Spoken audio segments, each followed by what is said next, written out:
5:10. We've got 20 participants for the webinar, so I'm going to go ahead and make a start.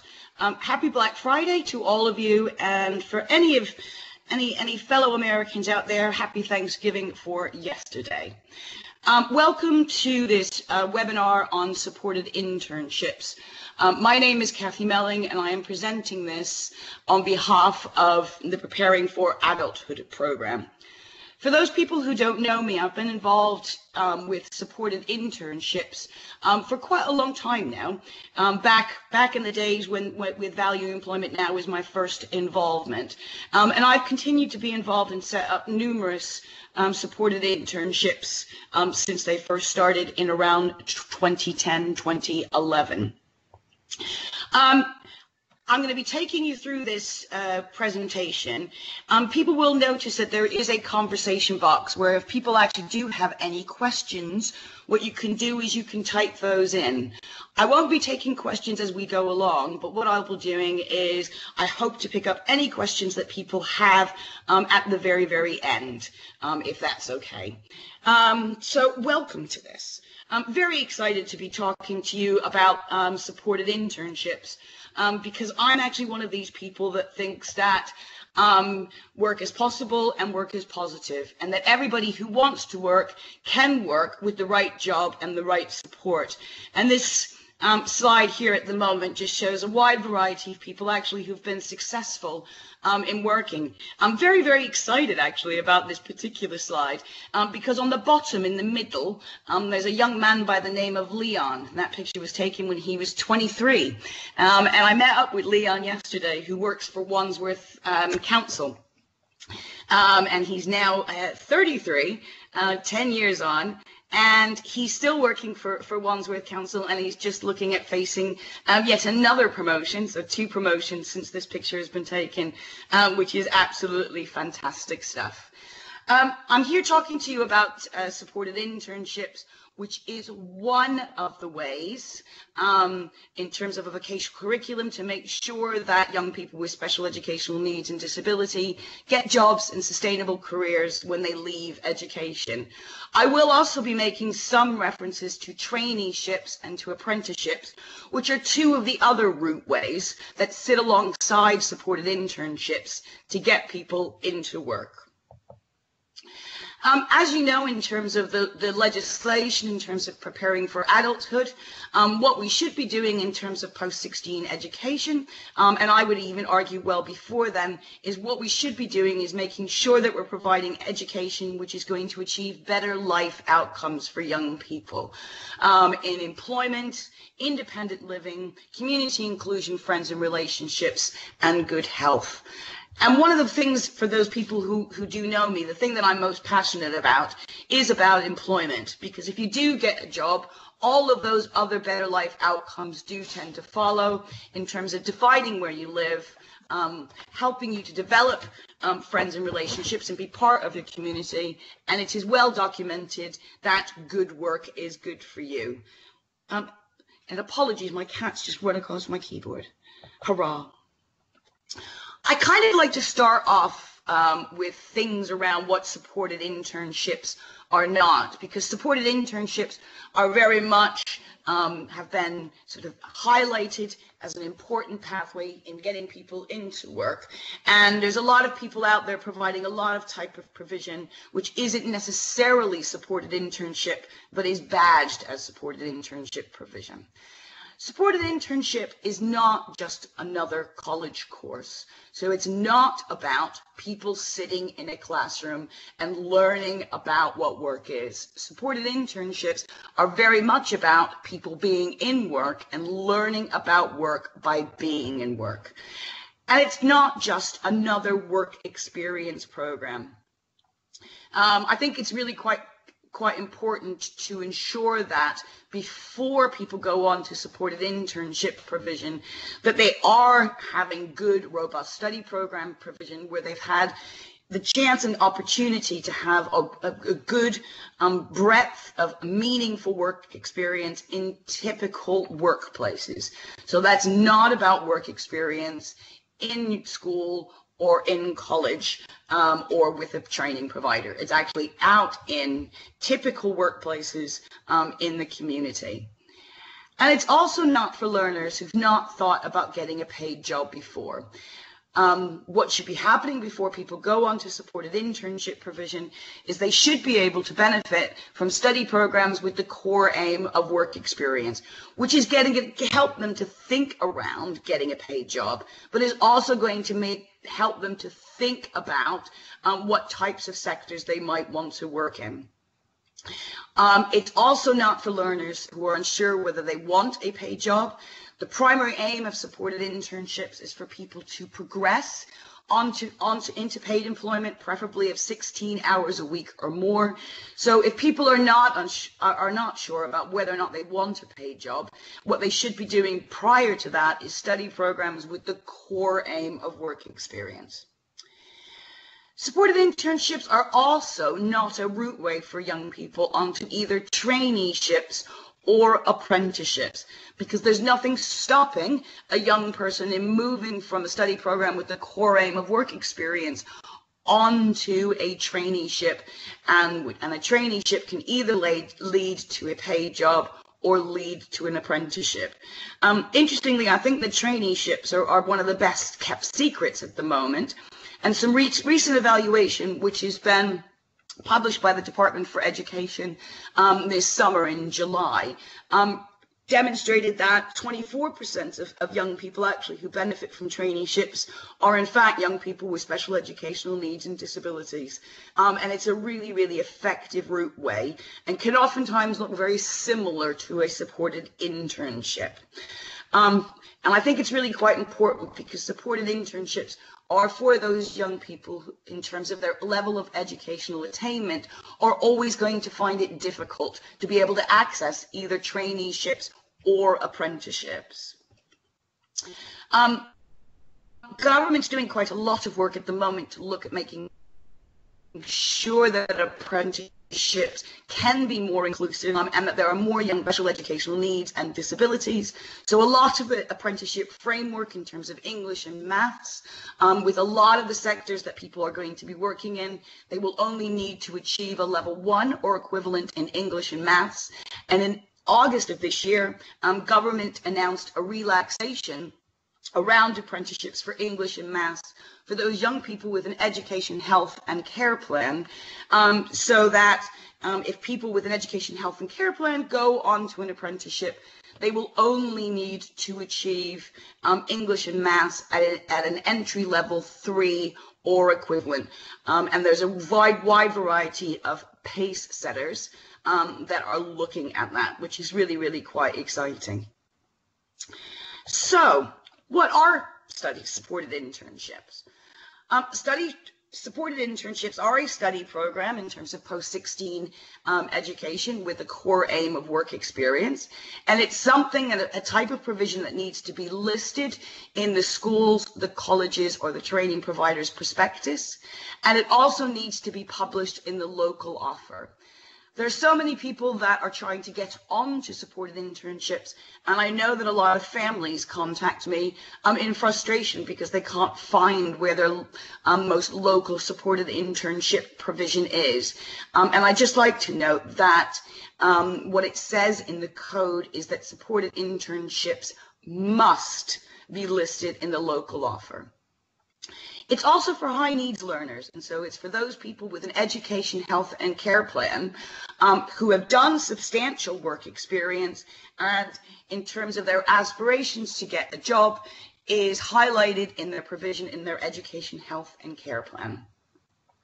It is a very different way of learning because it's based on the place and train approach to learning, or looking at the supported employment model being embedded in education. So it's about young people learning about work by being at work. And on that basis, people will spend the majority of their time at an employer's premises. And with some models of supported internships, they will spend all of their time on an employer's premises. So, it's about people actually learning about work by being at work, because that's how we do learn best about what work is. It's important to make sure that supported internships are going to help to meet the career goals of young people, which is why it's so important that they've done work experience prior, because they might have a notion of the type of job that they might want to do, but should have had experience to be very, very sure that that's the type of work or the sector of work that they want to go to. As well, it's not about made-up jobs. Supported internships should be helping to meet the business needs of an employer. And the contribution that young people are making to that particular workplace, you should make sure that it adds value to the employer. And for me, that's really, really important in terms of that adding value.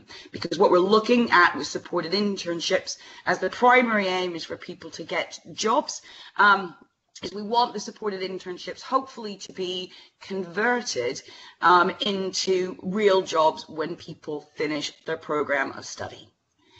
It's also about looking at training people on the job with the support of a job coach.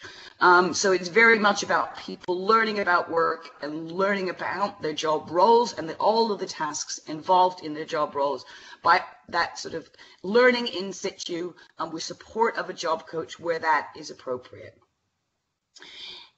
Supported internships can also be about delivering qualifications.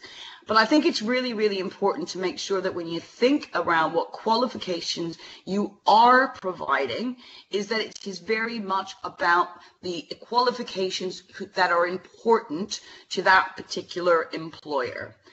For those people who were not aware, there was new guidance published around supported internships in June of this year, with the guidance being updated, where it very, very clearly states information around qualifications.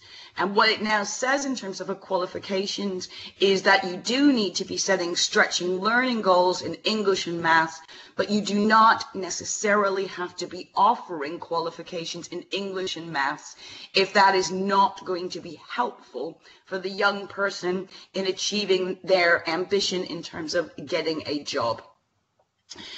Really, really important that you have a conversation with employers about what other qualifications they want you to deliver as part of the program. I know a lot of providers are delivering qualifications in employability or in ASDAN, a variety of BTEC type qualifications.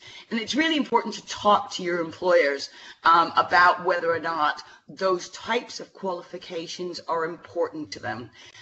Because a lot of employers don't understand what those qualifications are, and they don't particularly have any real currency with employers. And oftentimes, employers much prefer people to get work-based qualifications, so qualifications actually delivered in the workplace in areas such as health and safety, food hygiene, manual handling, and that sort of thing. I know a supported internship at the moment that's in hotels, and the qualification they're linking into is around hospitality, because that's what is important to the employer. So that's what a supported internship is. And when you're reading the guidance, there's some particular key principles in terms of that set out what a supported internship is. So the majority of the young person's time is spent at the employer's premises. And as I said previously, sometimes that's all of the person's time.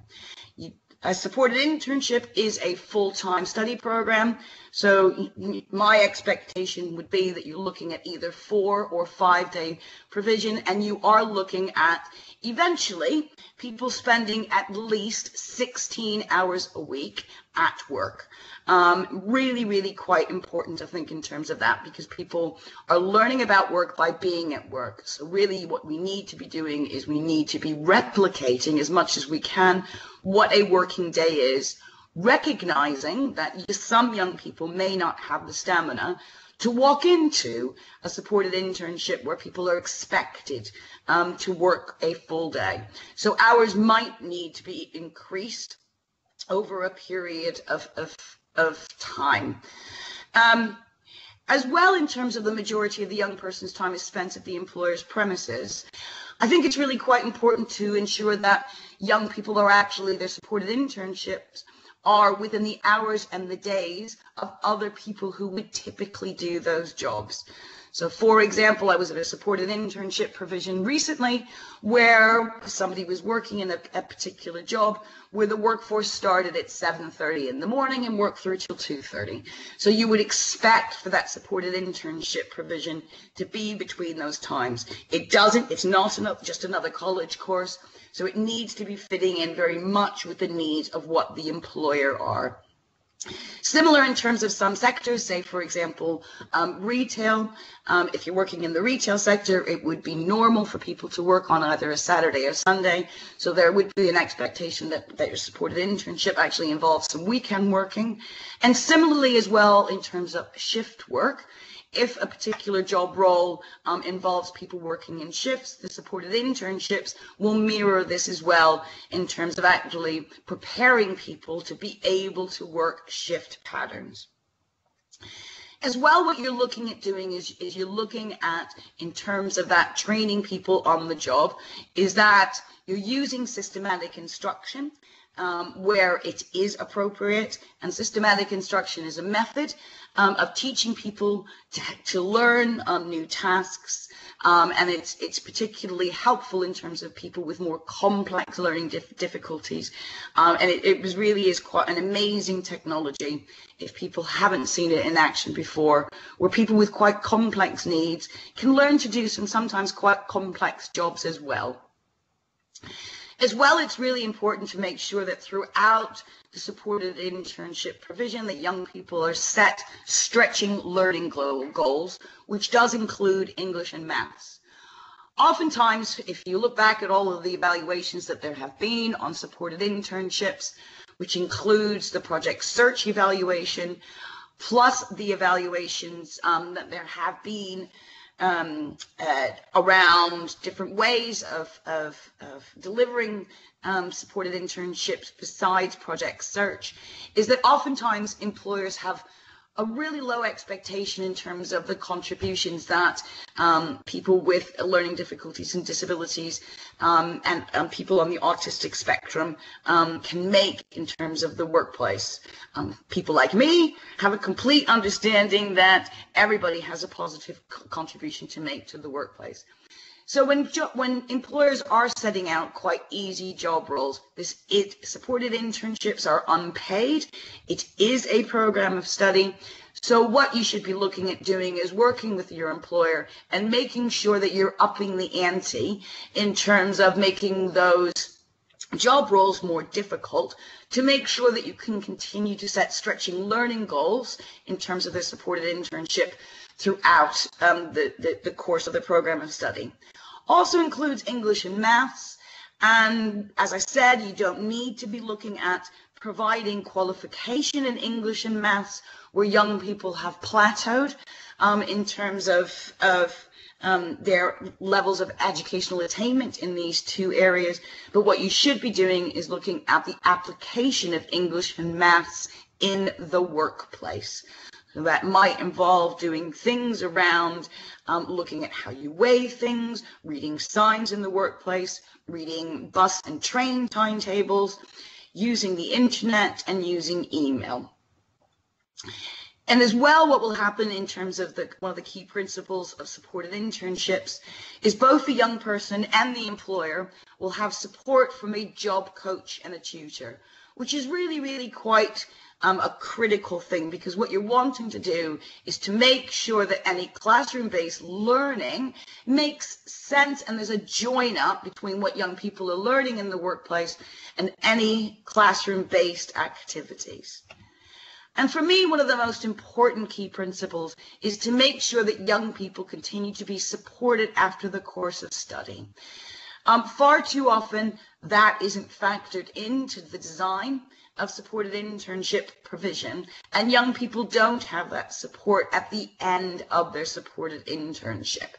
Not all young people necessarily actually will be getting jobs, so it's important to think around who is going to be that person, which then supports that person moving forward in terms of their employment pathway. And for those young people actually who do get jobs, it is likely that both they and their employer, and I think and their employer is quite a critical bit really, continue to provide ongoing support. So really, really important for you to think around how that's done. Somebody's lost the audio. I have no idea how to fix that. Sorry about that. If anyone else has lost the audio, if you can make sure that you add that to the conversation, please. Just like to go through some of what the critical success factors are. For those of you who have either delivered or have been involved in the delivery of supported internships, they are a very, very, very effective way of actually getting people jobs. And when people get things right, you are looking at more than 50% of young people progressing into jobs and sustainable careers as a result of supported internships. But really important that you kind of get all of these kind of success factors in place, because the evaluation, actually, I haven't just plucked these out of the sky. These are very much from what has come out of the evaluations of supported internships to date. The first one is very much about looking at delivering the study program in partnership. So what should be happening is that you're looking at the education provider working in partnership with employers. Some employers will want to have more involvement than others. And you're also looking at working in partnership with somebody who's going to be providing that ongoing support when somebody works, when somebody actually leaves the study program provision. As well, in terms of that partnership approach, there's a wide variety of ways that people have done that. Some education providers work in partnership with supported employment and buy in the job coaching element of that and find that a really nice way, and especially in terms of continuity for young people. I know some supported internship provision works specifically with supported employment to look at the employer engagement piece and help to bring employers on board as part of that. So that partnership approach is really, really important. And I think that's the hardest part. I think that that's the hardest part of delivering supported internships, because working in partnership is never very easy. So really important to make sure that you have good communication in place between that partnership, and that you're setting out from the start around any funding and around how that funding is going to be shared around employers. And I will be talking a little bit and telling you about the funding. Really important to make sure that supported internships are personalized and they're very much flexible, and that's been shown to work. So it doesn't necessarily work, for example, in terms of a personalized and flexible program that you're actually saying to employers around the times that people can work. So you need to be very flexible in meeting employers' needs around any classroom-based activities that you plan. Also really, really important to make sure that you are using skilled job coaches. I'll be telling you a little bit more about potential training for job coaches, but it's really, really quite critical to make sure that job coaches understand what job coaching is with employers and young people as equal customers in the process, and are very adept at supporting both. I mean, interestingly, one of the things that providers sell, supported internships to employers, is that you will actually take on all of the training and that sort of one-to-one support by job coaches in the workplace. Interestingly, if you speak to employers in terms of actually what they want from that job coach support, is they're not necessarily looking for you to train the young people. What they want is support around looking at their training and induction processes to make sure that they are more accessible for young people, because it won't necessarily just benefit the person that you're supporting, but it could help that employer address some of their wider workforce issues as well. Really important to make sure that people are matched well to their jobs. And you're not necessarily only thinking around the sector that people are going to be working in, but also thinking around the type of environment, whether it be a big or a small, a loud or a quiet environment, that you're taking all of those things into account as well. Also very important that you instill that kind of the work ethic. That's something that's really, really important to employers. And if you are instilling that work ethic, employers are going to be much more likely to employ people at the end of their supported internship. One of the things that a lot of supported internship provision actually has done is that they've gotten rid of things like half terms, because most people in work don't have that level of annual leave every year. Some people actually have gone completely the other way and have done things like give people an annual leave entitlement. That people actually have to request leaves because they're very much actually wanting to ensure that they're replicating what work looks like. Really important to make sure that, you know, people comply with all of those things around dress code, all of those sorts of things, and as well any of the types of behavior that people expect to work, that people actually, young people, adhere to those things as well. Just a couple of good practice examples that I wanted to highlight to people to kind of go away and look at. Civic College in Essex has quite robust study program with the core aim of with the core aim of work experience. And through that study program provision, they have quite good routeways then for people onto supported internships, traineeships, but also apprenticeships. Unsurprisingly, there are 3 job coaches that work at Civic College supporting young people, are all qualified and trained as job coaches. Another really nice example is the Manchester College. Manchester College at the moment, I think, has either 3 or 4 different supported internships. They've been doing it for a very long time. They're originally one of the Project Search demonstration sites, but moved away from that because they found that the Project Search model was a little bit too rigid for them, and they wanted to do something which was more adapted to local circumstances. They're working, that Manchester College, it's 4-day-a-week provision. They're working with a wide variety of employers, which includes a hospital trust and also includes Manchester Airport. And what they've actually found over the years is they started off with just the hospital trust, but they've had to grow their provision and work across more employers because there was a limit to how many young people the hospital trust could actually employ. Another one which just started up and is in their first year of supported internship is in Hull, called Pathways Plus, working with Siemens, the renewable energy provider. Really quite exciting provision. It's 2-year provision. The first year is study program with the core aim of work experience, which then actually moves into a supported internship provision. The really nice thing I like about Pathway Plus is that they're delivering it in partnership with the University of Hull, and all young people on the supported internship provision are matched up with a student who acts as a mentor from them, who's a current student at the University of Hull. 2 providers who you wouldn't necessarily typically think as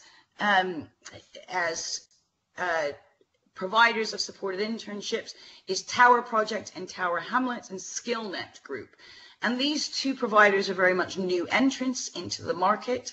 SkillNet Group, for example, is a Kent-based organization who provides a user-led organization for people with learning disabilities. And they are new entrants into the EFA-funded market in terms of providing supported internships. Tower Project and Tower Hamlets, very similar, but they did it a little bit before then. I do notice that people are sort of typing questions in, and I will be picking those up at the very end. Why isn't my slide moving on? I'd just like to go through what the where the funding is in the system for supported internships, which are no different than where the funding is for any study program with the core aim of work experience. Interestingly, did a piece of policy advice for the Department for Education around this time last year, and what we found was that the average cost of supported internship provision is between 10 and 13K. So in looking at, if people are high needs learners, they're likely to be attracting that much funding in terms of that. So, you'll be looking at element 1 and element 2. If you add those up, that reaches somewhere between 10 and 11 and a half, some depending upon where you are in the country. And then also there's the top-up funding in terms of element 3. And as I said, all of that funding isn't conditional upon you delivering qualifications. All of this funding is around study programs, and this is the same for all young people. If that's not enough, there's also funding through Access to Work. So you can look at Access to Work to fund your job coaching support. I know that there have been some real difficulties with some providers in looking at Access to Work to help to pay for job coaches. And we're meeting with the Department for Education very shortly, and we're going to be looking at how we can work with them to resolve some of the issues that providers are reporting that they're having with Access to Work. There's eligibility. In effect, you actually have to have a disability, and you have to be on a high needs learner to be able to get Access to Work support to fund job coaching. So to apply, it's not done in the typical way that people actually would apply for Access to Work. Further information can be found on either the Preparing for Adulthood website or the BASE website. The information on those websites currently is a little bit inaccurate because it says it funds other type of support. Now, please note it only funds the job coach support. So there's stencils on both websites in terms of the application. So you need to be filling that in with a clear support plan that somebody's going to need in terms of that job coach support. And you email it. There's just one general box for Access to Work. So you email it to that address, but clearly put supported internship in the subject box, which is really, really important. There is a dedicated team that looks at Access to Work applications for supported internships, also for traineeships. So that's a way, which is based in Harrow, and that's a way of them picking that up. I think there's some really good drivers in terms of people looking at and developing really good, flexible, personalized, supported internship provision in terms of Ofsted. Because one of the things that Ofsted, in terms of the new framework, is going to be looking at is the extent to which people develop their personal, social, and employability skills. And they are going to be looking at destinations of learners and how many young people leave education with jobs. And they're also going to be looking at the extent to which learners progress to courses leading to higher level qualifications. And they define higher level qualifications as level 3 and above. So, what we should be doing in looking at supported internships is not delivering qualifications, but really looking at that first bullet point there in terms of actually people learning about work by being at work, and hopefully getting jobs at the end of their supported internships. So specifically around supported internship provision, what they will be doing is they're looking at how well interns develop their employability and vocational skills, as well as their personal effectiveness, how well interns are supported, and the extent to which they're set those challenging tasks at work. And that's where I think it's really important to make sure that you're always upping the ante in terms of your job roles, so that over the course of the program of study, people can layer on their skills. In terms of leadership and management, what they'll be looking at is looking at how any work activity fits in with other aspects of their study program, so that people are having a coherent program. And the things that people are learning about in classrooms is going to help them develop what they're doing in terms of their job roles in their workplaces on supported internships. Just in terms of moving forward locally, these particular slides get you to think around the sorts of steps that you need to go through when you're planning supported internships. From my experience, in terms of lead-in time, it takes somewhere between 6 and 12 months to set up really good, robust supported internship provision. There's no set way of doing it. There are a wide variety of models of how you can provide supported internship. And there's no rights or wrongs to it, as long as you're adhering to those kind of key principles that sit behind supported internships. So the first thing you need to do is actually identify who your partner's in, and making sure that you're getting that strategic senior buy-in, as well as identifying who are going to be the people that are going to be doing things. And through that, making decisions about who's going to be leading the partnership overall. There are some supported internships, such as Project Search, which are employer-led. There are some supported internships which are very much led by the education provider. And there are also supported internships which are very much led by the supported employment provider. So, you know, it's figuring out all of those sorts of things in terms of who is going to lead. Also looking at some of the roles and responsibilities, because there might be a level of overlap between them. So that bit around that communication is really, really quite important, because some of the policies and procedures across the three organizations might be somewhat differently.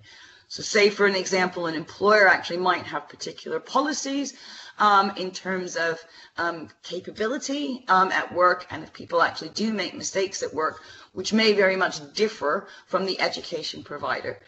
So, you know, it's about actually making decisions around how those things are going to work. Also important to make sure that you establish some terms of reference across the partnership. From my experience, that's really, really quite important. And as well, it gives you an opportunity of looking at who your teachers, looking at who your job coaches are going to be, making sure that you're doing a skills audit, and making sure in terms of the lead up to you starting on supported internship, starting is to make sure that your job coaches actually do have the skills that they need. And as well, that those line managers within the employers do have a level of confidence around disability to be able to manage and supervise young people at work. For me, it's really important then to look at the funding. I always think that far too often what I've seen is supported internship provision actually go wrong at the last hour because the kind of the thorny issue, the elephant in the room in terms of funding and how the funding is going to be shared, those sorts of things aren't necessarily actually considered early on in terms of project design. So really important that you kind of think around all of those things around how the funding is going to work, whether you are just going to have a lot reliance on the EFA funding, whether or not you're going to be using access to work funding, understanding that there's quite a lot of administration that sits behind claiming the access to work funding. In some instances, you also have health and social care that have made a contribution to the funding of supported internship. In some areas, for example, they're really keen in terms of the pressures currently on adult social care of putting in a level of investment to minimize the amount of support that people are going to need as they move into adulthood. Move on slide. Also important to think around what employers are going to work with. Are you going to be looking at working with one large employer? Are you going to be looking at working with a multitude of employers, and something as well that needs consideration? If you're working with a large employer, what you might want to be doing is over time is thinking about including other employers in that, because say, for example, that your supported internship provision is with a hospital trust. Not all young people in your area may want to work for that hospital trust or be comfortable working in the busy,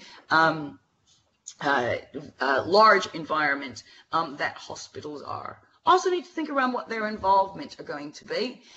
But also sometimes you need to think around the geographical spread. If job coaches are having to travel between different employers and provide different levels of support to people, what you want to be doing is you don't want to be spending too much of your valuable resource in having your job coach drive around across a large geographical area. Also need to be thinking around who your learners and your families are, how you're actually going to be recruiting people onto the program, what eligibility criteria you might be kind of using. From my experience in terms of eligibility criteria, I say that people need to have an education, health and care plan. They have to have had experience of being in the workplace and have done meaningful work experience before. And as well, they must want to get a job preferably of 16 hours a week or more. I personally don't like eligibility criteria, which is around levels of educational attainment, because that levels of educational attainment don't necessarily reflect the skills and talents that young people have. Also need to be thinking around course design. How long is it going to be? How are you going to organize it? There's some supported internship provision where people are only out in their placements from January onwards, and they spend an intensive period of time in college with our training provider or school, getting to know those young people and getting people really well matched to their workplaces. Other people do it entirely differently, so you need to be thinking around that. Any classroom-based activities, need to think around how those are going to be organized. Need to think around qualifications, how those are going to be delivered, how that's going to work, and also think around that important bit for me, which is around what support people are going to get when they finish their supported internship. I've always found it quite helpful as well to do some sort of a timeline about what will happen and when and who will do particular things. The timelines I've always put together have run across a calendar year, so that when you are beginning to look at going into year 2 of your supported internship provision, that you kind of do make sure that you do things in the right kind of time. I think it's a really good project management tool as well, because you can traffic light it and all of that kind of things in terms of the timeline to make sure that things are on track. And it gives you a way of addressing things when things go a little bit wrong. Just in terms of job coach training, for those people who aren't aware, there are national occupational standards for job coaching, or they're called the National Occupational Standards for Supported Employment Practitioners. Those were introduced in 2012. And they have just recently been updated in the summer. So they were updated in this year. So there is training against the National Occupational Standards, and that's both accredited, and there are both accredited and non-accredited options which are available through the British Association for Supported Employment. The accredited course is a work-based qualification, so people actually have to be practicing as job coaches in order to achieve the qualification. A wide variety of non-accredited options which can be quite bespoke, specifically for what providers' needs. As well, BASE doesn't directly provide training in systematic instruction, but if you do go to their website, they signpost you to a variety of people who provide high quality training in systematic instruction. Just at the end of this presentation, there's some slides in terms of a variety of resources available. So there's the advice from the Department for Education on supported internships. There's links here to the evaluation, so the original project search evaluation, also the evaluation of different approaches to delivering supported internships. There's the link there for you. There's some fact sheets that you might find helpful. There's one specifically on what is a supported internship, and there's the link for that. But also, I think, which is kind of, there's also a fact sheet around study programs, so you can, so when you're planning, you can think around the study program provision that you need to be developing, which feeds into supported internships. And then as well, there's information specifically for learners and families in Easy Read, accessible, and that information was co-produced with young people and families. And so I've come to the end of my slides.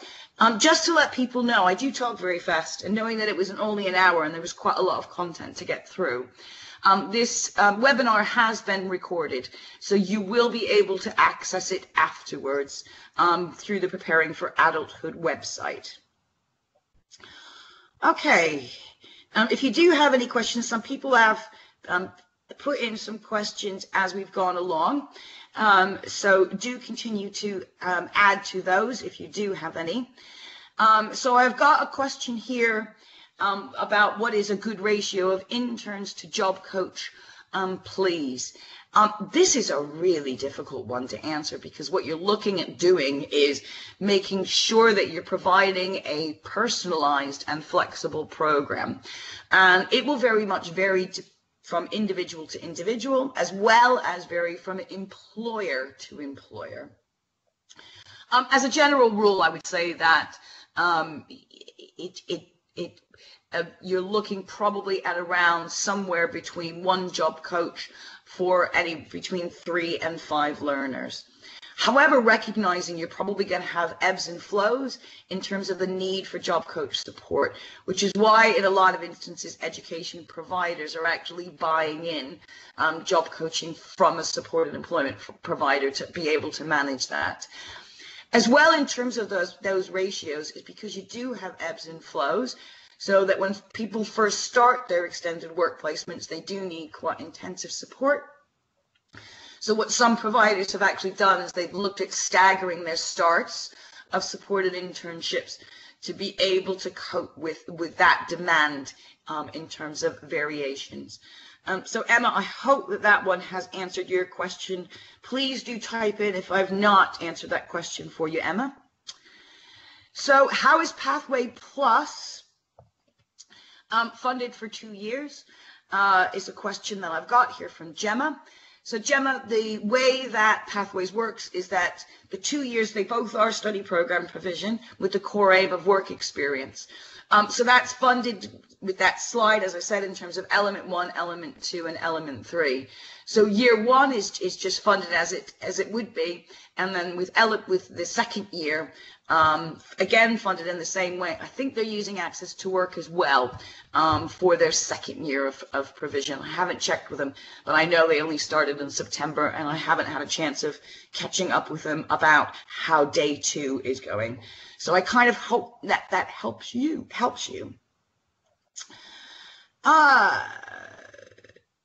Becky has asked the question, do you have any advice for monitoring and tracking the development of soft skills? What I would be saying is I think RARPA is a really good way of actually looking at progression routes. So using something like RARPA, I think, is really, really quite helpful. I know a lot of other people have used a variety of tools in terms of tracking soft outcomes. So looking at things like the outcome star and that kind of thing. I know some people actually use their own type of tools in terms of tracking those soft outcomes. From my experience, they work better with particular groups than others because they tend to do it on a rating of 1 to 10 around some of those soft skills areas to be able to demonstrate distance traveled. And so for particular groups of people, thinking around people on the autistic spectrum, sometimes that's not particularly helpful because oftentimes, some people actually just are very black and white, so it will either be something that they do, which is a 10, or something that they don't have, which would then be a 1. So you just need to think around all of those types of things. What I would say is that if you are looking at setting people outcomes throughout the course of their supported internships, is that if you are setting SMART targets, so that's targets and outcomes which are specific, measurable, achievable, realistic, and time-bound, that will actually help you to be able to chart that particular progress. I know in terms of those soft skills, confidence is often kind of in that sort of basket of things that people are wanting to develop as part of that, but it's a very hard thing to measure. So when you're setting your targets for people on and their outcomes on supported internship provision, when you are looking at things, make sure that they're measurable. So it could be, for example, that in terms of somebody developing confidence, that it could be actually they have the confidence to speak to their colleagues, enter into conversations, travel independently to work, leave work independently, get to work independently, all of those kinds of things. So making sure that you're really quite specific.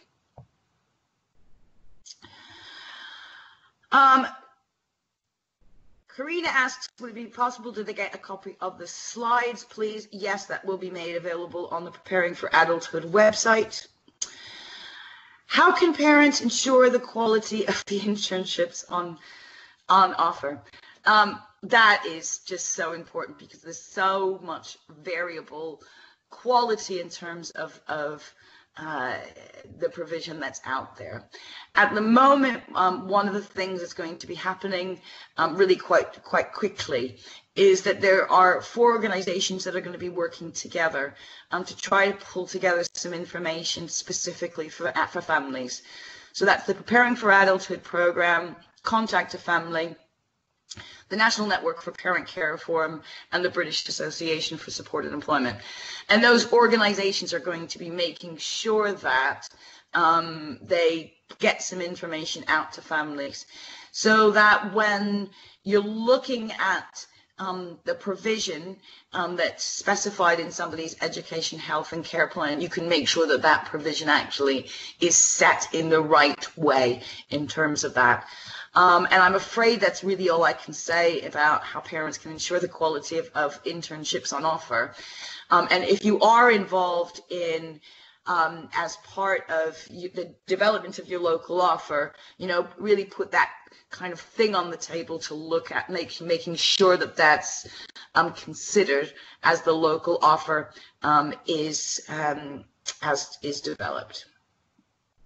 So how could someone become a job coach? Somebody can become a job coach by being employed by an organization that actually employs job coaches. There isn't necessarily a pathway for people to become for people to become job coaches just because the introduction of the National Occupational Standards is so new. I know that there was some talk about looking at how apprenticeships could be used for people to become job coaches, but kind of the typical route is that people have a passion about people getting jobs and end themselves up in roles in some way or another, which is about people actually getting jobs, and then go on maternity leave, and they're looking at wanting to become a job coach, is looking and trying to ask for training from that provider to go on to some non-accredited training to understand what job coaching is all about. And again, the British Association for Supported Employment can advise you about that. So Enid, I hope that that answers that question for you.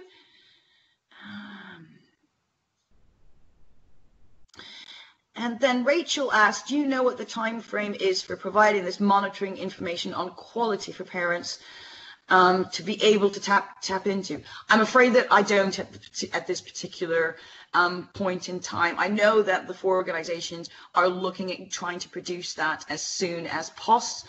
And it was only really agreed quite recently that they would work together in doing this. They have their first initial scoping meeting via Skype to try to keep costs down the second week in December. So I would hope that by the middle of 2018 that there would be some information actually out there to be able to get to families. And I think that through those 4 organizations working together, hopefully in terms of reach in getting that out to as many families as possible, we would be able to do that.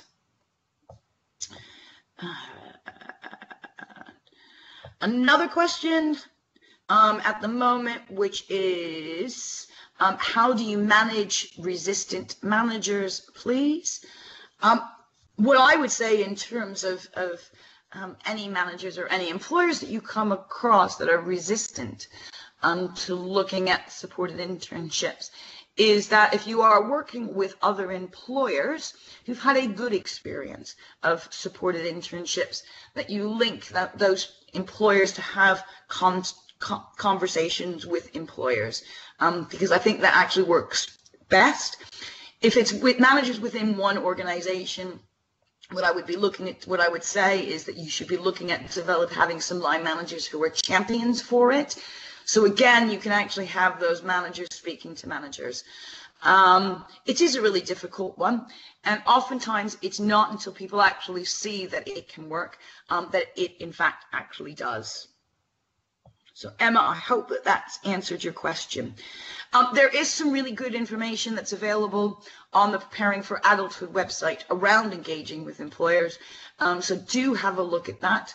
One is a Preparing for Adulthood publication, but there was also some other publications that were funded through a project which is delivered in partnership between NDTI and the British Association for Supported Employment around engaging with employers.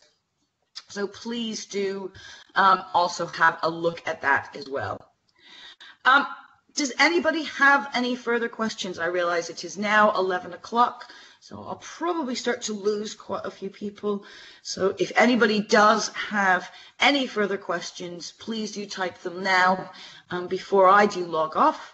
And can I say it's been an absolute pleasure delivering this webinar, probably first and foremost because I get to sit at home in my pajamas, cuddled up under a blanket, and just speak to my computer with my cats looking oddly at me. Have a very good weekend, everyone. Bundle up warm because I understand it's supposed to be quite cold, and thank you very much.